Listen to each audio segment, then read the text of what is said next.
vou fazer uma leitura aqui, mas é simbólica, todo mundo conhece isso aqui, né? Esse é o chamado Salmo Amarelo, né?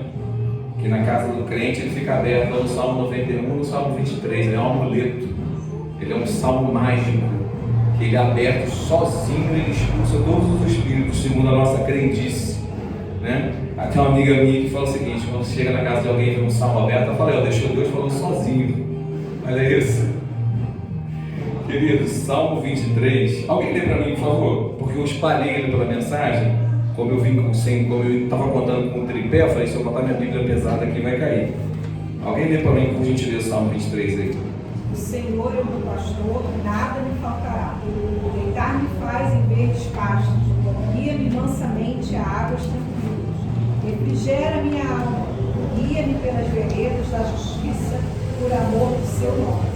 Ainda que eu andasse no vale da sombra da morte, não temeria mal algum, porque tu estás comigo, a tua vara e o teu cajado me consolam. Preparas uma mesa perante mim, na presença dos meus inimigos. Unges a minha cabeça com óleo, meu cálice transborda.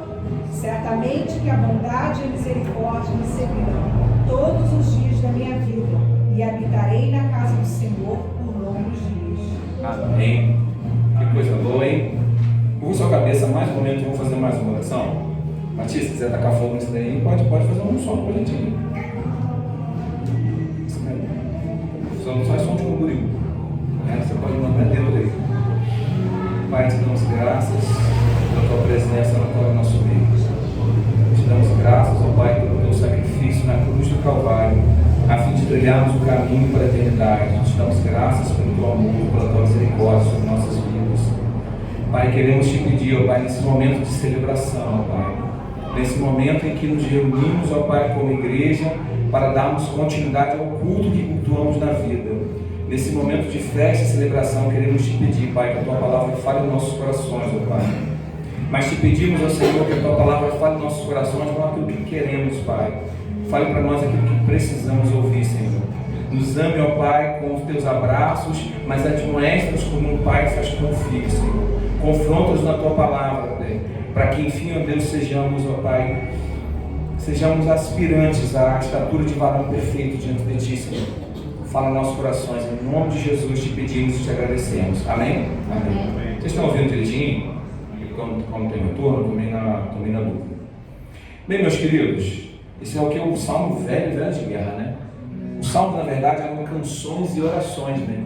Que foram compostos, me parece, no intervalo de 1500 anos. Porque quando a gente pega o Salmo compiladinho assim, a gente acha que alguém sentou e escreveu, pegou uma tarde, né? Davi pegou uns 15 dias de férias do castelo e escreveu os Salmos. Mas os Salmos foram escritos no intervalo, me parece, são de 1500 anos. Acho que tem Salmo até de Moisés, se eu não estou salvo engano.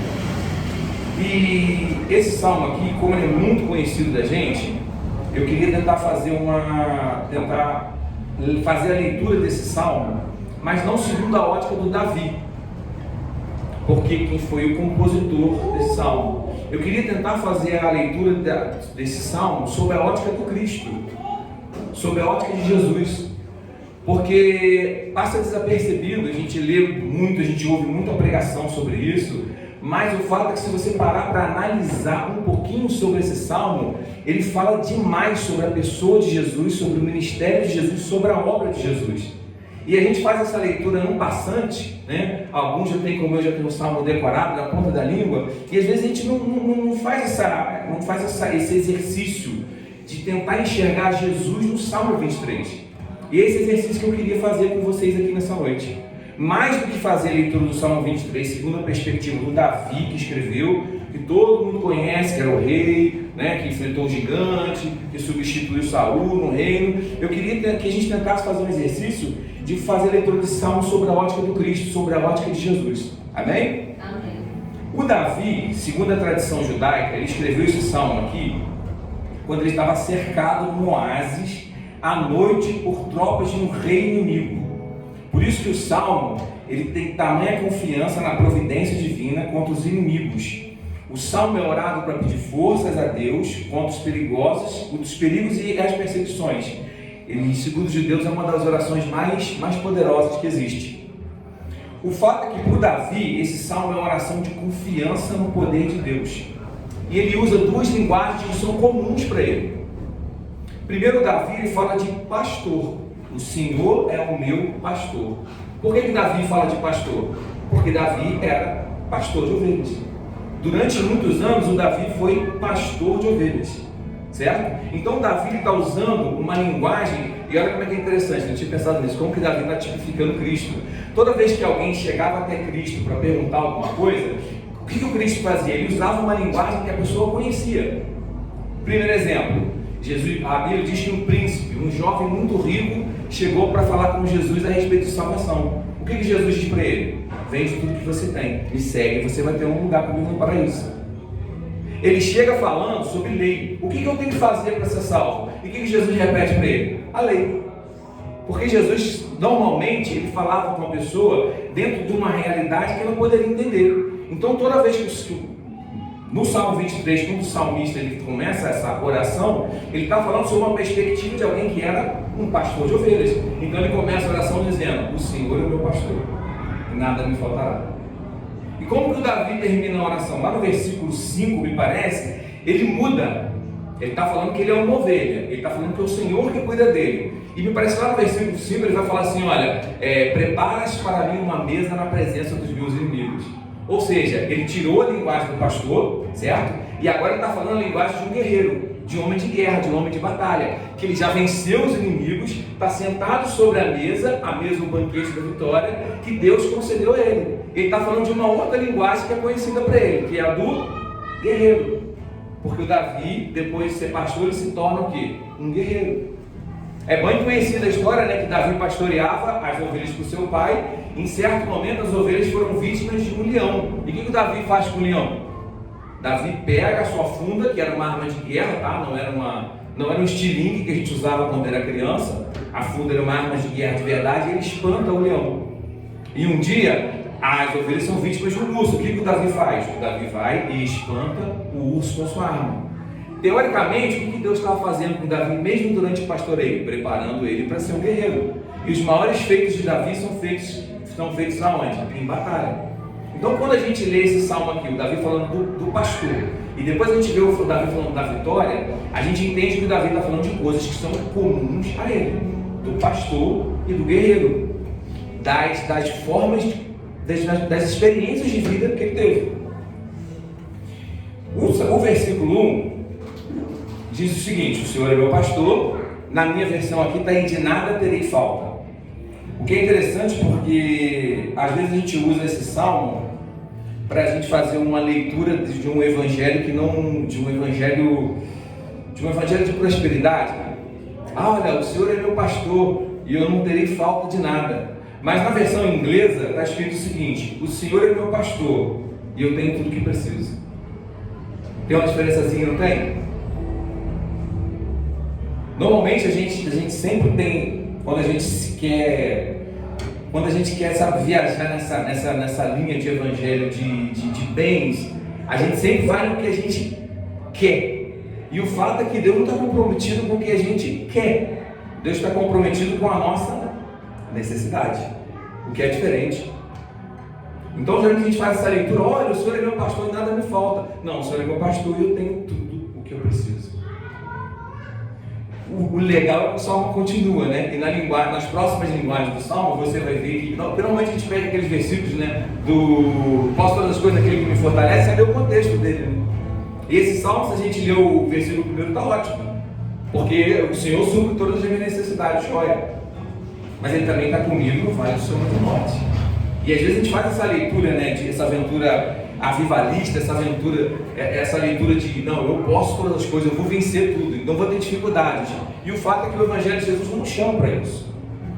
Para Davi, o primeiro versículo fala sobre a submissão no pastoreio de Deus e da sua total rendição, das suas habilidades ao cuidado, as suas habilidades de guerra ao cuidado do Eterno.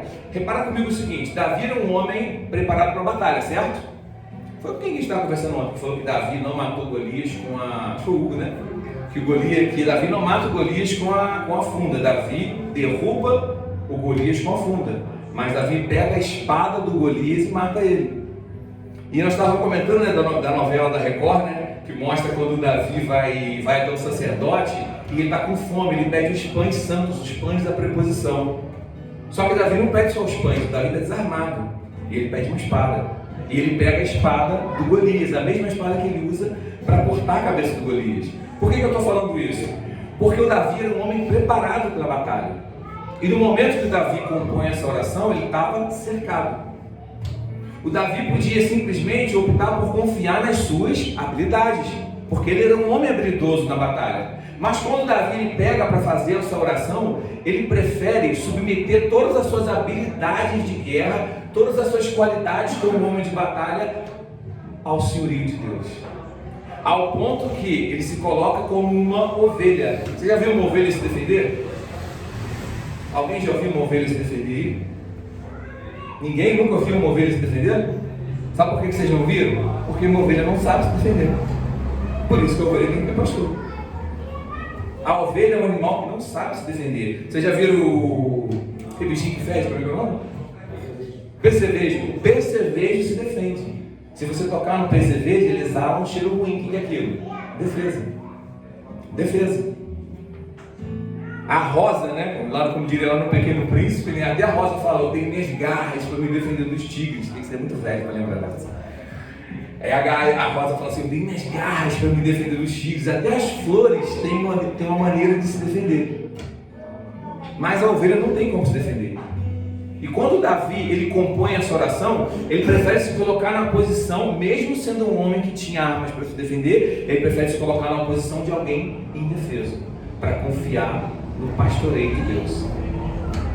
O que o Davi fala para mim? Ó, para de confiar na sua retórica.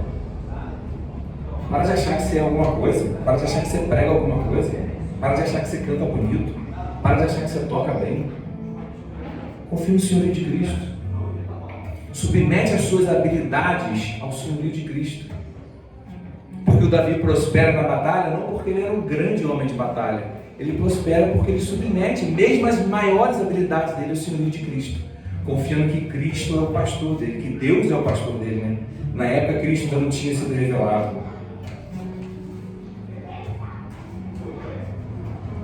Mas, como eu disse a vocês, o Salmo 23 ele revela muito sobre o ministério de Jesus, sobre a pessoa de Jesus.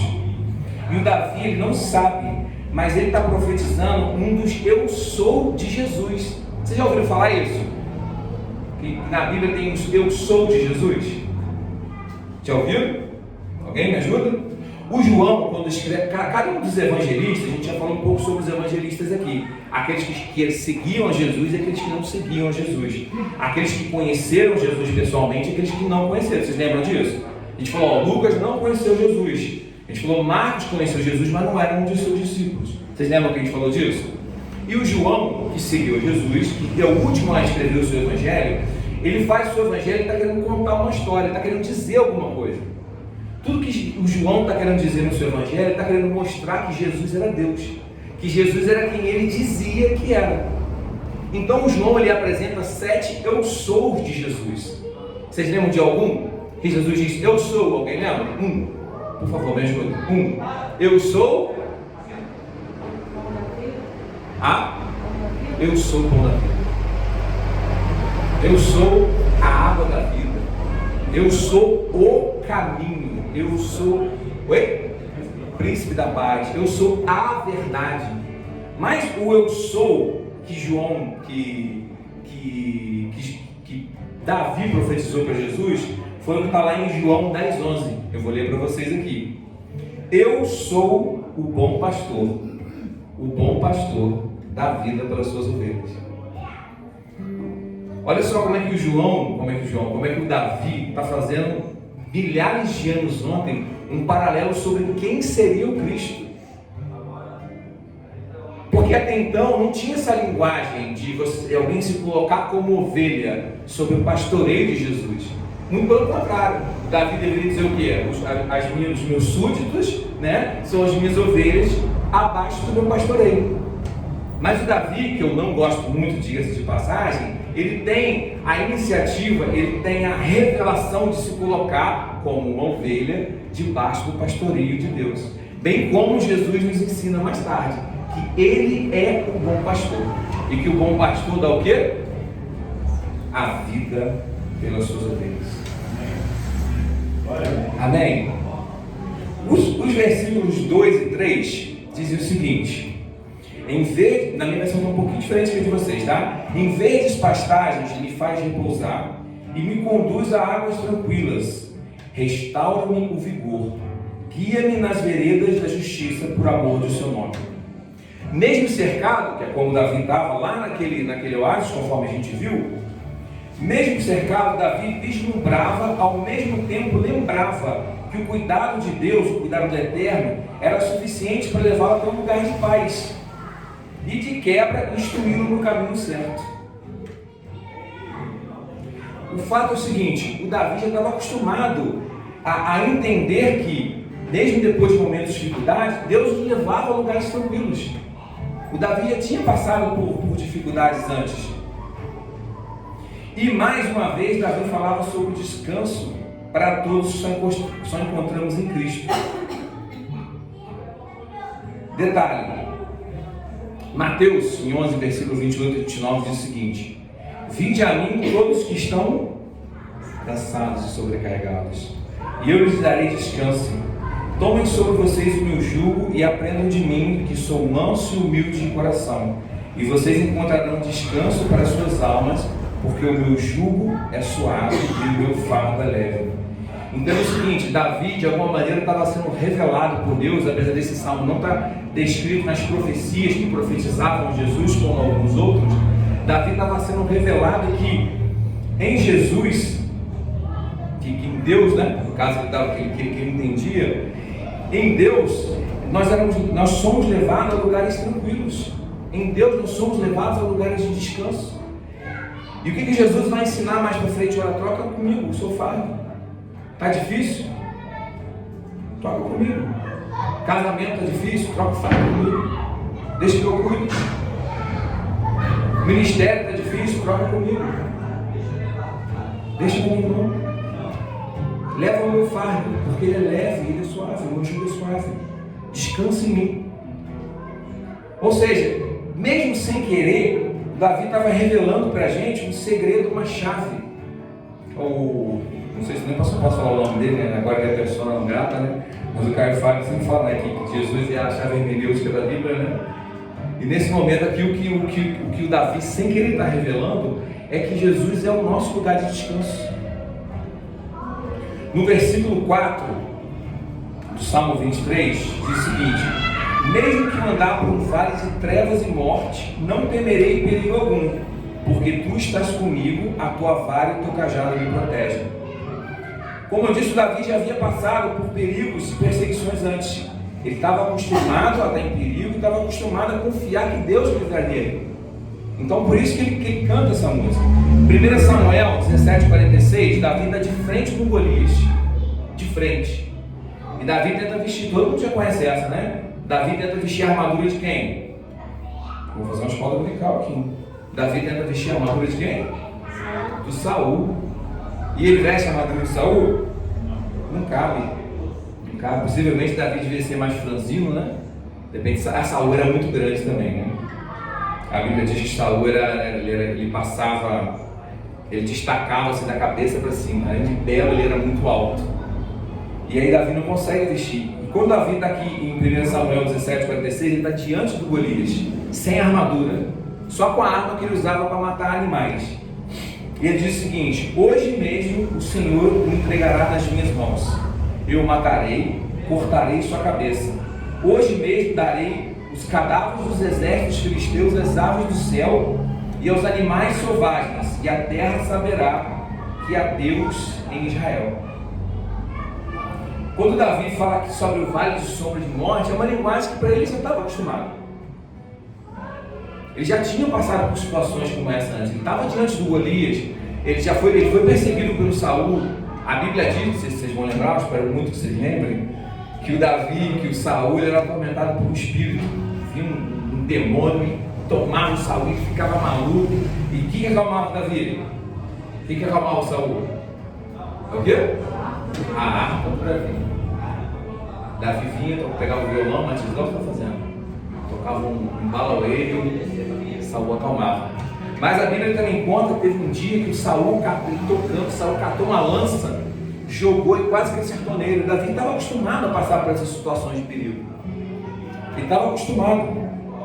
Mas ele também entendia, mesmo estando naquela situação difícil, que ainda que ele passasse pelo vale da sombra da morte, o Senhor estava com ele.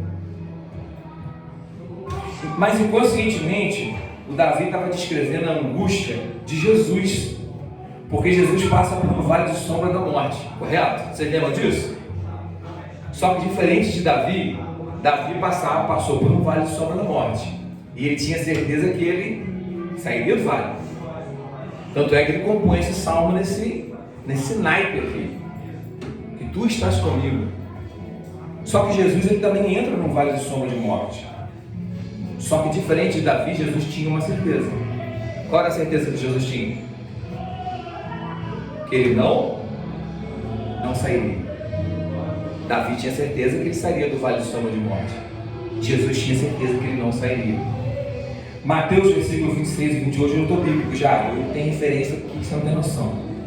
Mateus 26, versículo 38, diz o seguinte: então lhes disse Jesus, dizendo: a minha alma está profundamente triste à morte, ficai aqui e vigiai comigo. Jesus está na sua última noite, ele está ciente do seu destino. Aqui ele vai orar ao Pai e vai pedir: Pai, passa de mim esse cálice. E Mateus diz que Jesus descreve para os seus discípulos que ele estava sofrendo uma angústia de morte. Por quê? Porque ele sabia que desse vale ele não passaria. Jesus ora a Deus: Pai, se possível for, passa de mim esse cálice. E o que Deus responde para ele? O que Deus responde para ele? Não.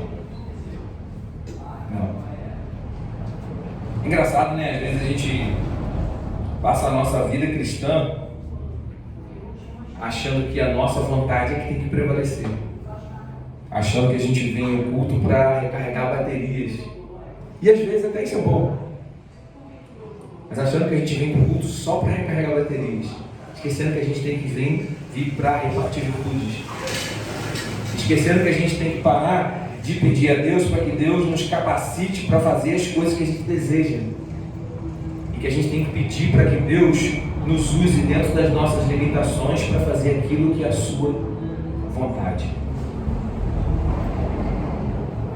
Às vezes tem uma ilusão boba, né? De que Deus vai falar sempre sim pra gente. Deus é Pai.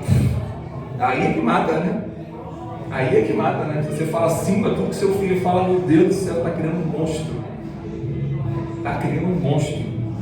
Foi que dia que eu vim aqui? Foi na quinta-feira da oração, quarta-feira da oração.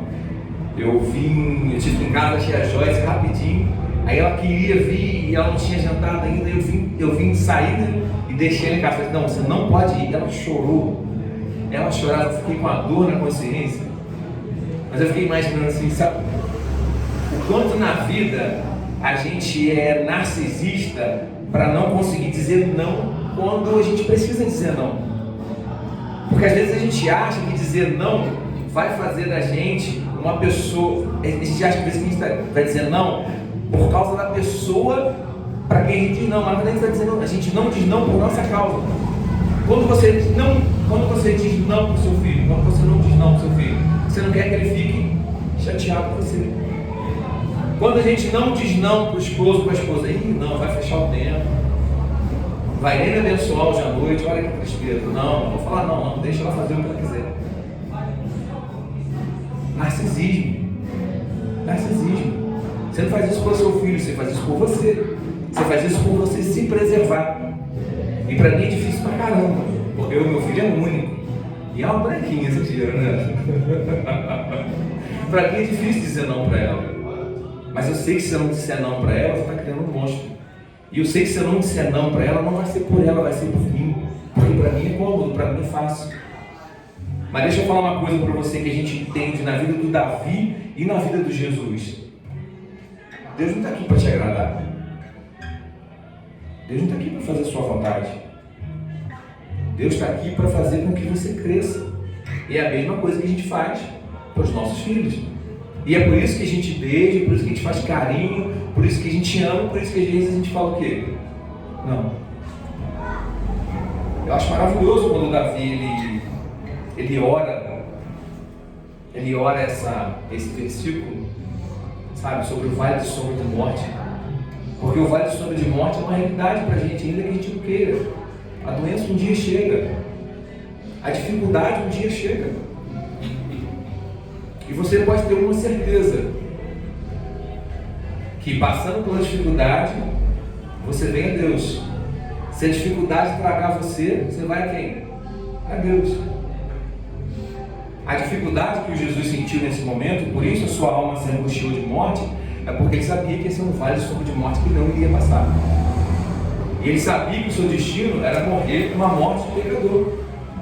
E daí uma angústia. O versículo 5, esse é que eu mais gosto. Na verdade é só sobre esse aqui que eu queria falar. Eu vim aqui, estou só enrolando vocês.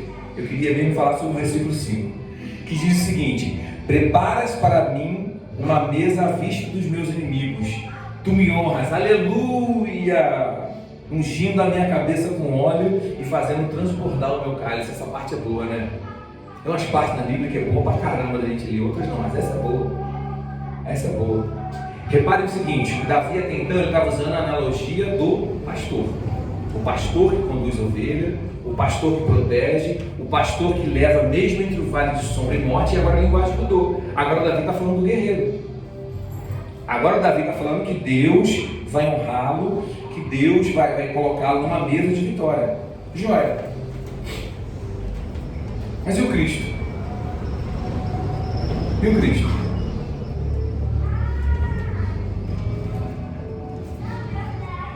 Cristo passou a ser o guerreiro? Porque até então aqui, a dificuldade para o Davi cessa no Salmo. Cessa no Salmo, porque o Davi deixa de ser o cordeiro e passa a ser o guerreiro. E aí tem vitória, glória a Deus. Mas o Cristo, quando João capítulo 1, versículo 29, quando João Batista vê Jesus se aproximando, no dia seguinte, João viu Jesus aproximando-se e disse: vejam, esse é o Cordeiro de Deus. Esse é o Cordeiro de Deus que tira o pecado do mundo. E o Cordeiro é o que, gente? O Cordeiro é uma ovelha. Não é isso? O Cordeiro é uma ovelha. Diferente do Davi, a história do Cristo não mudou. A analogia do Cristo não mudou. O Cristo não passa do pasto verdejante para a mesa como guerreiro. O Cristo sai do pasto verdejante, passa pelo vale de sombra de morte e ele vai para a mesa como cordeiro. Ele continua como cordeiro. Se o Davi é ungido por Deus para a vitória, o Cristo é ungido por Deus para quê? Para o abate. Não é isso? Marcos capítulo 14, versículos de 3 a 9 diz o seguinte: Jesus é ungido em Betânia. A mulher que deu. Lê para mim alguém, por favor. Marcos 14, 9. Aqui está só a explicação. Marcos capítulo 14, versículos de 3 a 9. É uma velha passagem conhecida de vocês. Nós já falamos sobre isso aqui. Jesus entra em casa do publicano e entra uma mulher com um frasco de perfume. Vocês lembram disso? Era um perfume muito caro. Lê pra gente. Estando ele em Betânia, assentado à mesa, em casa de Simão, leproso, veio uma mulher que trazia um vaso de alabastro com unguento de nardo puro, de muito preço, e quebrando o vaso, o derramou sobre a cabeça.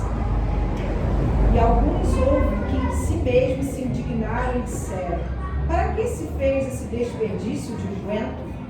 Porque podia vender-se por mais de 300 dinheiros e dá-los aos pobres, e bramavam contra ela. Jesus, porém, disse: deixai-a, para que a molestais? Ela fez-me boa obra. Porque sempre tendes os pobres convosco, e podeis fazer-lhes o bem, quando quiserdes, mas a mim nem sempre me tendes. Esta fez o que podia, antecipou-se a ungir o meu corpo para a sepultura. Para o quê? Sepultura. Ué, Que unção maluca é essa? Se eu tenho certeza, se eu começo a pregar aqui e falar, quem quer ser ungido de Deus, todo mundo ia levantar a mão. Quem quer ser ungido pelo Senhor, todo mundo ia levantar a mão. Aí a mulher ungiu Jesus por quê? Para sepultura. Nota como os caminhos do Jesus e do Davi começam a se distanciar. Davi é ungido para a vitória. Davi é ungido para que seus inimigos os vejam, porque ele era um guerreiro. Mas Cristo é ungido para a sepultura. Por quê? Porque Cristo é o Cordeiro de Deus que tira o pecado do mundo. Cristo não vai à mesa para a vitória. Cristo vai à mesa para ser servido. Porque se você parar para analisar, pensa se essa história do Davi é uma história meio maluca. Porque Davi começa como uma ovelha, não é isso? Ele vai para pastos verdejantes. Quem que vai para pastos verdejantes e águas tranquilas? Ovelha. Quem que está passando pelo vale da sombra de morte, mas tem um pastor ali com ela? Ovelha. E de repente a ovelha vai para a mesa. Cristo é a ovelha que vai para a mesa. Porque o Cristo, ele vai para a mesa em sacrifício. Cristo, ele não vai para ser glorificado na frente dos seus inimigos. Cristo, ele vai para ser sacrificado pelos seus inimigos. Notou a diferença? Notou a diferença? Mateus 26, 39 diz o seguinte: indo um pouco mais adiante, prostrou-se em terra e orou: meu Pai, se for possível, afasta de mim esse cálice. Contudo, não seja como eu quero, mas sim como tu queres.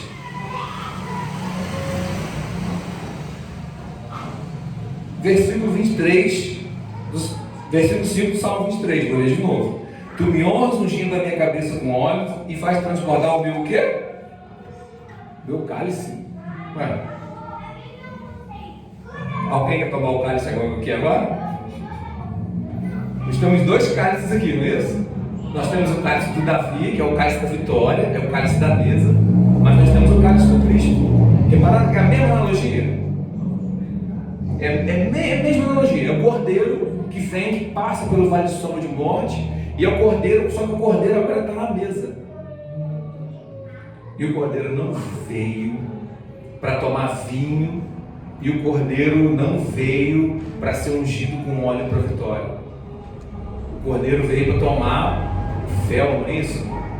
É isso que dizem quando Jesus estava preso e ele pede água, o que eles dão para ele? Vinagre. Vinagre. Cristo é o cordeiro que é servido no banquete.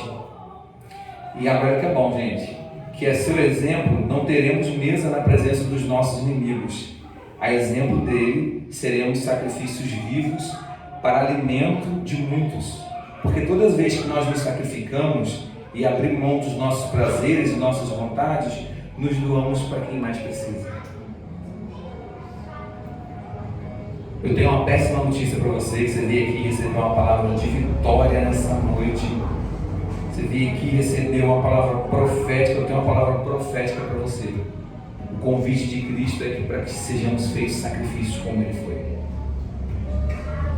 O convite de Cristo é que sejamos ovelhas que passem pelo vale de sombra de morte, que descansem em lugares verdejantes, mas que a gente nunca se esqueça que quando a gente toma um lugar à mesa, não é para nós sermos honrados, é para que nós nos sacrifiquemos. E geralmente é em prol de gente que nem merece. Por quê? Porque Cristo morreu por você. Cristo morreu por mim. Para pensar no quão merecedor você é disso. Para pensar que cara legal, que moça bacana, joia que você é. E o convite de Cristo é: vinde após mim. Vinde após mim quer dizer o quê? Vem e segue os meus passos. Vem e faça como eu. Não é isso que o apóstolo Paulo diz? Sejam meus imitadores, como eu sou de Cristo. Para encerrar, o versículo 6 do Salmo 23 diz o seguinte: Sei que a bondade e a fidelidade me acompanharão todos os dias da minha vida. E a minha versão está um pouquinho diferente de vocês. E voltarei à casa do Senhor enquanto eu viver. Para o Davi, o templo era o lugar onde ele queria voltar todas as vezes e passar o resto da vida dele. Por quê? Porque naquela época a presença de Deus tinha uma geografia, tinha um lugar. E que lugar era esse? O templo. O templo era a geografia, o templo era o lugar. Qual o endereço? Não é assim que aconteceu quando a gente se reunia lá em casa? Mas onde que é a igreja? Porque tem que ter um endereço. Se não tiver endereço, não é igreja. Se não tiver endereço, não tem presença de Deus. E tinha um endereço, era lá. E para o Davi era importante voltar ao templo. Mas aí, o Jesus ele vem para estragar as coisas, parece, né? Porque antes a gente ia sentar numa mesa de vitória, hoje a gente é um sacrifício vivo, a honra e a glória de Deus. Jesus parece que vem para estragar as coisas. E era fácil quando a gente entendia que a gente tinha um lugar, que a gente ia 2 vezes por semana, que a gente dava uma oferta em dinheiro e alguém fazia pela gente o bem que a gente deveria fazer. Não era bom pra caramba? Era bom demais. Eu te dava 10% do meu salário e você ia e ajudava umas pessoas e eu não precisava fazer mais nada. E aquele era o lugar. E o culto era no domingo. Aí veio Jesus e vira tudo de cabeça para baixo de novo. Vocês lembram quando Jesus, já falamos sobre isso aqui uma vez, lá em casa, aqui não, lá em casa. Quando Jesus ele vai para Samaria e ele está cansado, ele senta na beira do poço e os discípulos vão comprar comida. Vocês lembram disso? A gente falou sobre isso aqui. João capítulo 4, versículo 19 diz o seguinte: Jesus está sentado lá, né? De repente vê uma mulher. Só que a mulher vem que hora? Que hora? Meio-dia. Eu imagino, talvez ele não saiba porque ele é muito novinho. Você sabe onde que faz sombra meio-dia? Não sabe? Em lugar nenhum. Porque o sol está a pino. Então você só tem sombra se você for para debaixo de alguma coisa. Ó, aqui, o sol se põe aqui. Então às 5 horas da tarde vai ter sombra aqui. O sol vai nascer aqui. Então às 7 horas da manhã vai ter sombra. Só que meio-dia não tinha sombra em lugar nenhum. E aí o poço estava uns 2 quilômetros. E elas tinham que levar aquele cântaro, sei lá, uns 10 litros d'água de cada lado. E ela não estava muito feliz com isso. Vocês lembram disso? E ela tinha que ir aquele horário por quê? Porque ela era uma mulher indigna. Porque era uma mulher que não estava de acordo com os padrões da nossa igreja evangélica. Se aquela mulher entra aqui na comunidade de serviço, a gente ia ter que... sei não, hein? Quantos maridos? 5? Já, senta aqui do meu lado. Já pensou isso? Dudu com aquela barbinha pretinha dele ali, ó. Não, vamos abençoar ela, não. É esse tipo de comportamento que a nossa religião ensina. Mas o Jesus vem e sacode tudo. Eles começam a discutir, né? Começam a conversar. E tem um ponto em que a mulher diz para Jesus assim, ó: disse-lhe a mulher: Senhor, vejo que és profeta. Porque Jesus fala do marido, né? Fala, não vai buscar teu marido para a gente conversar. Eu não tenho marido, eu sei. Você está no 5º e esse que você está não é teu. E a mulher fica impressionada. Estou vendo que o senhor é profeta. E ela resolve tirar dúvida teológica. Porque tinha uma coisa que afligia muito ela. Porque às vezes a nossa religião ela é má. Às vezes a nossa religião ela não vem para trazer paz para a gente. Às vezes a nossa religião vem para ferir a gente. Isso não tem nada a ver com o evangelho. Isso aí é religiosidade. É difícil pra caramba a gente separar isso. É difícil a gente entender. Eu estava comentando com eles ontem e eu espero a Deus que isso aqui não aconteça aqui na igreja. Tinha um pastor chamado Paulo e ele era travesti. Ele tinha seios. E ele falou que o pai dele era pastor da Assembleia de Deus. E no testemunho ele disse que... eu gosto muito de ironia. Ele falou que aprove a Deus tirar o pai dele da Assembleia de Deus e levar para Deus e amor. Olha isso. E ele falou que ele se travestia e de noite, de madrugada, ele já estava louco de drogas, de bebida, com seios de fora. E ele falou que às vezes o carro do pai dele vinha e os outros travestis gritavam: Paulete, ô pastor! Aí falou que o pai pegava, tirava o paletó, né? Da Assembleia, se lembrar disso aqui, Deus me livre. Você não tirava o paletó, jogava em cima dele e falava: vem meu filho, eu vou te levar para casa. E ele contou que um dia ele foi na igreja e o pastor viu ele sentado lá atrás. E o pastor falou assim: meus irmãos, hoje a irmã Paulette vai cantar um louvor. E ele falou que ele veio travestido, com seios, e ele pegou o microfone e começou: a minha alma estava longe do caminho de Deus. E ele falou que naquele dia morreu a Paulette e nasceu o pastor Paulo. E aí eu pergunto para você, até que ponto a gente tem uma religiosidade dentro da gente encruada que vai além do evangelho, que a gente deixa de receber as pessoas porque elas pecam de um jeito diferente da gente, e a gente passa a fazer uma apartheid delas, porque é isso aqui que está acontecendo. É isso aqui que está acontecendo. Vocês lembram da história que leva uma mulher adúltera até Jesus? É maravilhosa essa história. Eles levam uma mulher adúltera para Jesus e falam assim: ó, a lei de Moisés manda matar. O que você diz? A lei de Moisés manda matar como? Apedrejando. O que Jesus faz? Senta. Ih, deu ruim. Você imagina o susto? A lei de Moisés manda matar como? Apedrejando. Jesus desce para o chão. Eu falei: agora eu vou morrer. E aí Jesus começa a indicar, né? É a velha história que vocês conhecem. Alguns estudiosos dizem que ele começou a escrever o pecado de cada um que estava ali. E aí, ele vai responder nada não? Apedreja aí, ó. Quem não tem pecado pode atirar a primeira pedra. E aí começa, ó, um por um, dando linha na vida. E quando Jesus termina o desenho dele lá, a arte dele ali, ele fala: ué, cadê a multidão? Cadê a turba? Cadê teus acusadores? Ah, Senhor, nenhum ficou, pô. Se ele não te condena, eu também não te condeno. Vai e não peques mais. E é exatamente o que está acontecendo aqui. Versículo 19: disse a mulher: Senhor, ouveis que tu és profeta. Nossos pais adoraram nesse monte, e vós dizeis que em Jerusalém onde se deve adorar. Geografia. Se o culto for na casa de Jorge, Maria Teresa, não é igreja, não funciona. Deus não se manifesta. Porque o culto tem que ser onde? Na igreja, é isso? É na igreja o culto? Pelo amor de Deus. O culto é a vida. A gente vem aqui só para fazer uma celebração. A gente vem aqui só para comungar. A gente vem aqui para aprender a palavra de Deus um com o outro. A gente vem aqui para que o testemunho de fé de um edifique a fé do outro. Algumas semanas atrás a gente foi lá na casa da tia Fátima, ela estava levantado. Hoje, glória a Deus, a tia Fátima está aqui com a gente, toda bonita, cheirosa, graças a Deus. Vim aqui e ouvir isso, edifica a nossa fé. É isso que a gente vem fazer aqui. A gente vem fazer o que aqui? A gente vem comer a lanche ruim. É isso que a gente vem fazer aqui. Porque o culto que a gente celebra tem que ser na vida. Mas lá tinha uma geografia. E a mulher queria debater a geografia com Jesus. Por quê? Porque o Davi tinha um templo, que era um lugar para se adorar. E o Davi queria morar no templo, de tão bom que era o templo. Aí vem Jesus e diz o seguinte: mulher, crê-me que a hora vem e que neste monte, nem em Jerusalém, adorareis o Pai. Vocês adoram o que vocês não sabem. Nós adoramos o que sabemos, porque é a salvação dos judeus. Mas a hora vem e agora, que os verdadeiros adoradores adorarão o Pai em espírito e verdade. Porque o Pai procura tais que assim o adorem.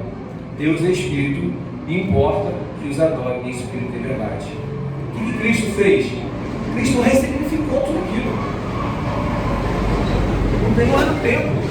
É na vida. É na vida. Qual é o altar que a gente vai derramar o sangue do Cordeiro? O altar é seu coração. E como que eu vou adorar a Deus? Eu vou adorar a Deus através da vida do meu próximo. Não é isso que Jesus ensinou lá naquela velha de guerra nossa que a gente sempre volta na mesma guerra? Ah, Jesus, eu te amo. Você me ama? Cuida dos meus cordeirinhos.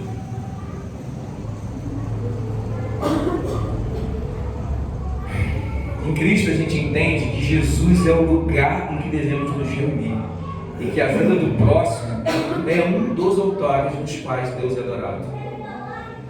Deus é adorado na vida do próximo. Deus é adorado no altar do teu coração. Deus é adorado no seu espírito quando você adora Ele em espírito e verdade. Sabe, o Cristo, Ele tem essa mania, né? De pegar o que é religiosidade e transformar em graça.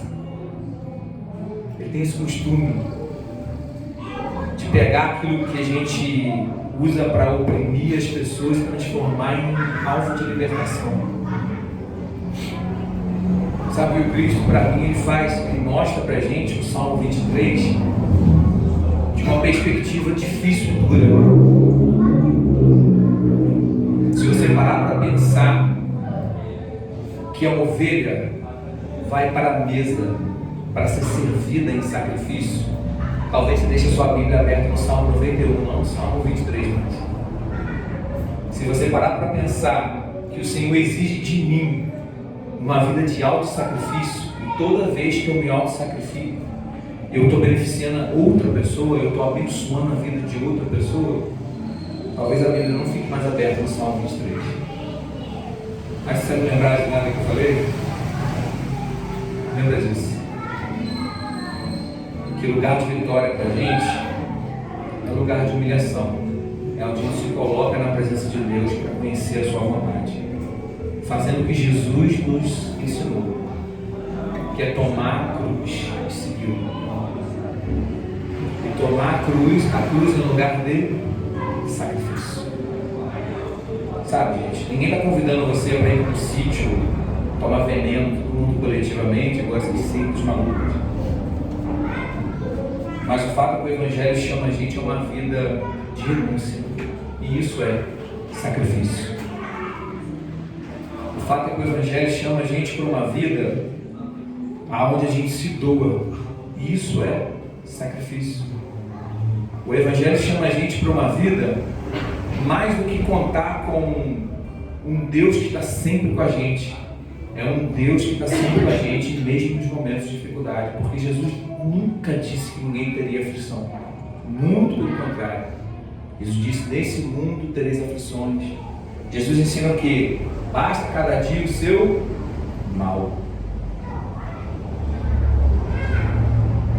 Sabe, eu não queria de verdade que a gente entendesse que o Evangelho não é um motivo de alegria, que o Evangelho não é um motivo de festa, que o Evangelho não é um motivo de você regozijar a sua alma. Mas eu queria que você entendesse que o Evangelho é um convite para que a gente tenha maturidade suficiente para buscar a vontade de Deus. E a vontade de Deus, ela vai passar por momentos de alegria, igual o salmista orou. Ela vai passar por momentos de vales verdejantes e de águas tranquilas. Mas ela também passa por momentos de vale de sombra e de morte. Que a nossa caminhada também passa por momentos de dificuldades. E que a gente nunca pode esquecer que o nosso fim, que o nosso propósito é tomar a cruz de Cristo e seguir. E como ovelhas entender que a mesa para o Davi, que era uma mesa para a vitória, a mesa para nós é uma mesa onde nós, como cordeiros, somos servidos em oferta, em sacrifício, para alimentos de outros, para abençoar outros. Amém? Difícil de engolir? Na Assembleia falava assim: ó, não gostou, come pouco.